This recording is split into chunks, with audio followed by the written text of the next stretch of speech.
곧 장마철이 시작되는데 설치 기준 강화에도 우후죽순 들어선 태양광 발전소들이 산사태 위험에 노출된 것으로 확인됐습니다.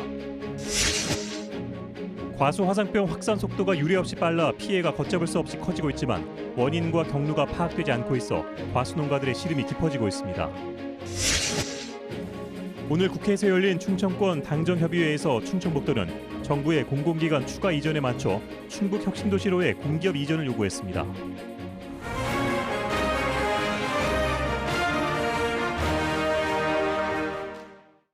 시청자 여러분 안녕하십니까? 9시 충북 뉴스입니다. 지난 여름 집중호우에 산을 깎아 만든 태양광 발전소마다 산사태 피해가 극심했습니다. 장마철을 앞두고 행정당국이 점검에 나섰는데 여전히 곳곳에 위험이 도사렸습니다. 김선영 기자가 현장을 취재했습니다.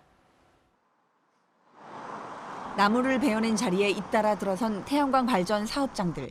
폭우에 곳곳에서 지반이 무너져 내렸습니다.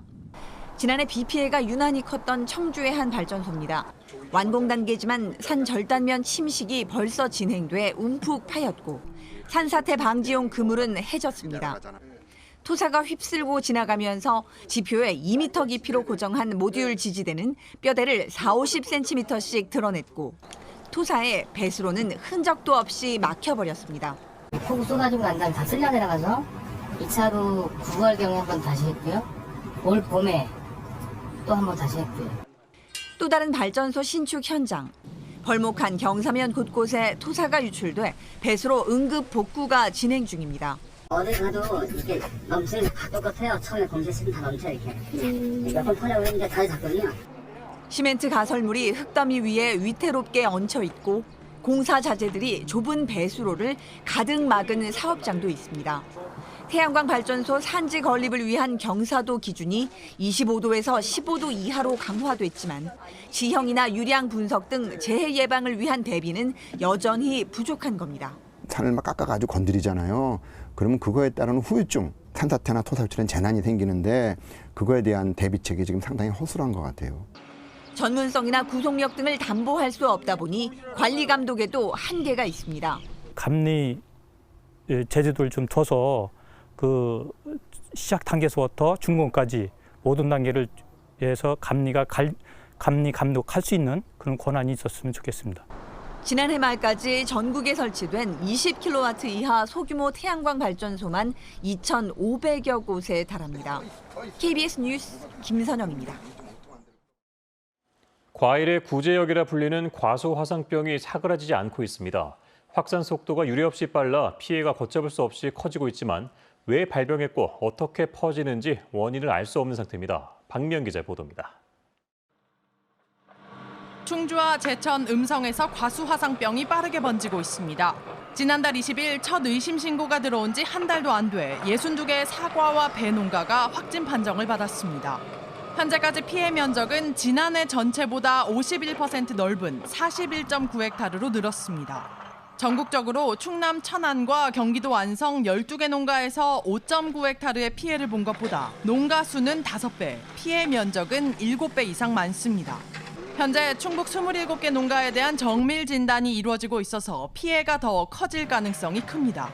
여기저기서 막 퍼지니까 다들 뭐 기분이 좀 울적해가지고 그동안 어떻게 생활해야 되는지 생각도 좀 해봐야 돼요. 병이 유례 없이 빨리 퍼져 피해가 걷잡을 수 없이 커지고 있지만 방역 당국은 원인을 찾지 못하고 있습니다. 비, 바람, 곤충 등 자연적인 요인, 가지치기, 열매 속기 등 사람에 의한 감염, 그리고 묘목 감염까지 여러 가능성이 나오고 있지만 뚜렷한 감염 경로가 확인되지 않고 있습니다. 치료 약제가 없고 병 징후가 나타나기 전에는 감염 여부를 거의 판단할 수 없다는 것도 방역의 악재로 작용하고 있습니다. 노지를 대상으로 이런 전염원을 근본적으로 차단하는 데는 현실적으로 어려움이 많다는 그런 말씀을 드립니다.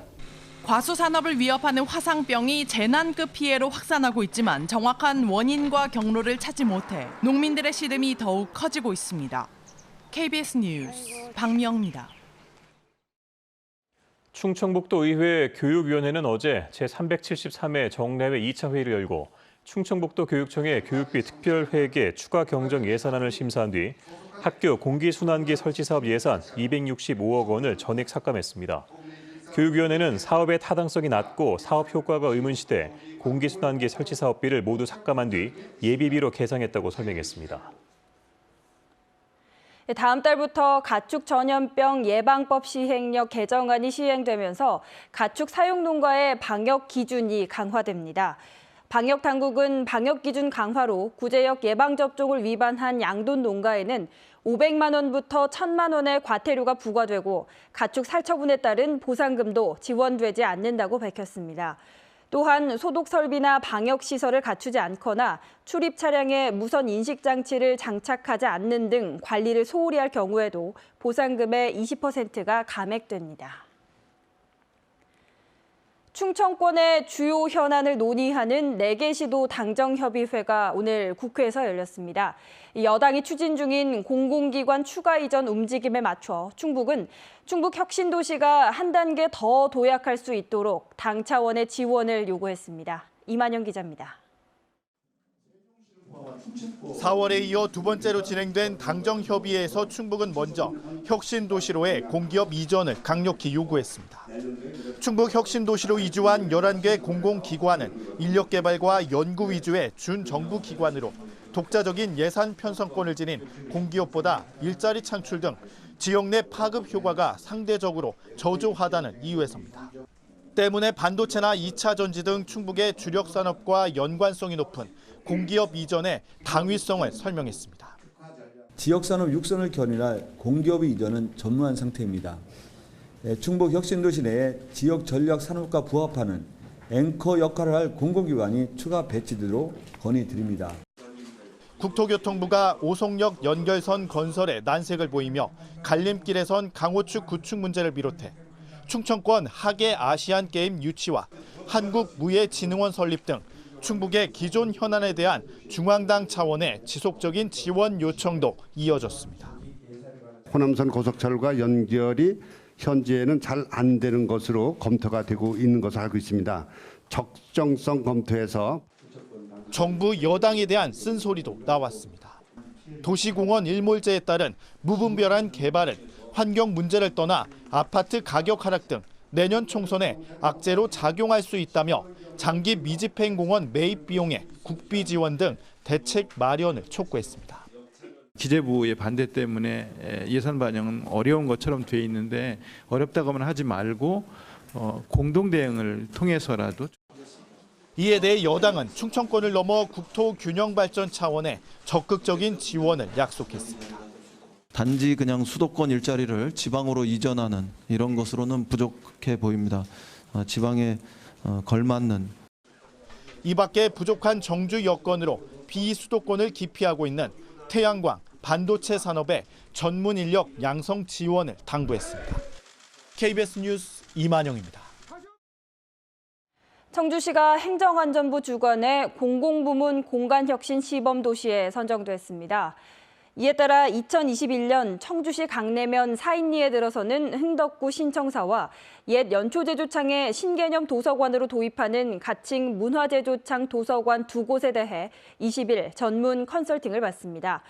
흥덕구 신청사는 개방형 사무공간 구축과 공유좌석제 도입 등에 대해 문화제조창 도서관은 책을 매개로 한 시민 여가 공간 조성에 대해 집중적으로 논의될 예정입니다. 충북의 신성장 동력인 바이오 산업은 20여 년 전 오송산업단지를 중심으로 시작됐습니다. 현재 연간 생산 2조 원 규모로 가파른 성장세를 보이고 있지만 규모에 비해 전문 인력은 턱없이 부족해 대책이 시급한 것으로 나타났습니다. 하명구 기자가 보도합니다. 1997년 조성된 오송생명 과학단지, 식품의약품안전처와 질병관리본부 등 6대 국책기관과 바이오 관련 수많은 업체가 입주했습니다. 2008년엔 첨단의료 산업 복합단지로 지정되면서 오송생명 과학단지를 중심으로 충북의 바이오 산업은 비약적으로 발전했습니다. 국내 바이오 산업에서 차지하는 충북의 연간 생산액은 1조 8천억 원으로 18%, 관련 인력 규모는 7,800여 명으로 17%를 차지하고 있습니다. 하지만 바이오 관련 전문 연구 인력은 턱없이 부족합니다. 오송생명 과학단지 내 산학융합본부에 입주한 대학교는 충북대와 청주대 등 3개 학교, 일부 학과에 그치고 있습니다. 충북대학교는 약학 대학이 다 들어와 있고요. 다른 학교들은 지금 한 개 과만 지금 입주해 있어서 그냥 수업만 하고 있고요. 또 오송생명과학단지 종사자 상당수는 생산직과 관리직으로 박사급 연구 인력은 200여 명, 전국 바이오 전문 인력의 9% 수준에 불과합니다. 때문에 바이오 산업의 핵심인 특허와 논문 제출 건수는 다른 지역에 비해 상대적으로 낮은 실정입니다. 오송 바이오 클러스터의 경우에는 생산 부분에 있어서는 성과를 내고 있지만 장기적인 성장을 위해서는 현재 상대적으로 다소 미흡한 측면이 있는 R&D 인력 확충에 더욱 힘써야 될 것으로 생각됩니다. 지역의 연구 역량과 전문성을 높이기 위해 인재 영입뿐만 아니라 연구 교육기관을 활성화하는 노력이 시급한 과제로 떠오르고 있습니다. KBS 뉴스 함영구입니다. 청주시 보건소는 청주시 방서동의 어린이집에서 지난 11일부터 원생 103명 가운데 11명이 구토와 설사 등 장염 증세를 보였다는 신고가 접수돼 역학조사에 나섰다고 밝혔습니다. 보건당국은 장염 증상을 보인 원생 11명과 조리 종사자 2명의 가건물을 채취하고 어린이집에서 조리한 음식 등을 수거해 보건환경연구원에 조사를 의뢰했습니다.